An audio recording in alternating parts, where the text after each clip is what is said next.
განვაგრძობთ გამოშვებას ყოვლადწმინდა სამების საკათედრო ტაძარში სრულიად საქართველოს კათოლიკოს პატრიარქი და მსოფლიო პატრიარქი ერთობლივ წირვას ასრულებენ. წირვას საქართველოს პრემიერ-მინისტრი ბიძინა ივანიშვილი მეუღლესთან ერთად ესწრება. სამებაში იმყოფება საქართველოს ენერგეტიკის მინისტრი კახი კალაძეც. ტაძარში იმყოფებიან რუსეთის დელეგაციის წარმომადგენლებიც, რომლებიც საქართველოს პატრიარქის იუბილესთან დაკავშირებით ესტუმნენ. ტაძარში მივიდნენ ასევე გათავისუფლებული პატიმრებიც. სამებიდან გვერდება კორესპონდენტი თამარ გოგესაშვილი. თამარ გისმით.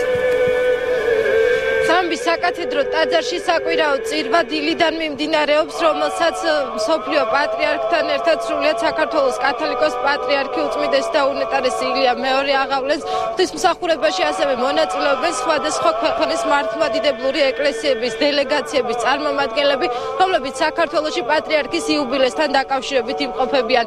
ღვთისმსახურებაზე დასასწრებად აქ მოვიდნენ საპარლამენტო უმრავლესობის წარმომადგენლები, ასევე აღმასრულებელი ხელისუფლების წარმომადგენლები. წირვას ესწრება საქართველოს პრემიერ-მინისტრი ბიძინა ივანიშვილიც. წირვის დასრულების შემდეგ პატრიარქი მრევლს ქადაგებით მიმართავს და ტრადიციულად დალოცავს.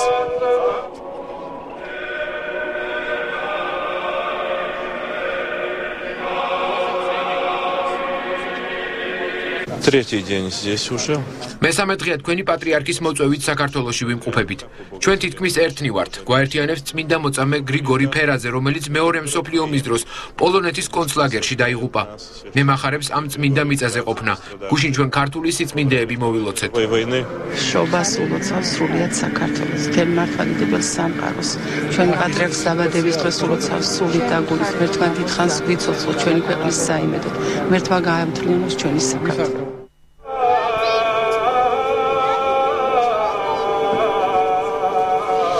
საკათედრო ტაძარში პირველი საათისთვის ელოდებიან პოლიტპატიმრებს, რომლებმაც საჯელახსრულების დაწესებულება დღეს დატოვეს. ისინი უკვე იკრიბებიან სამების საკათედრო ტაძარში.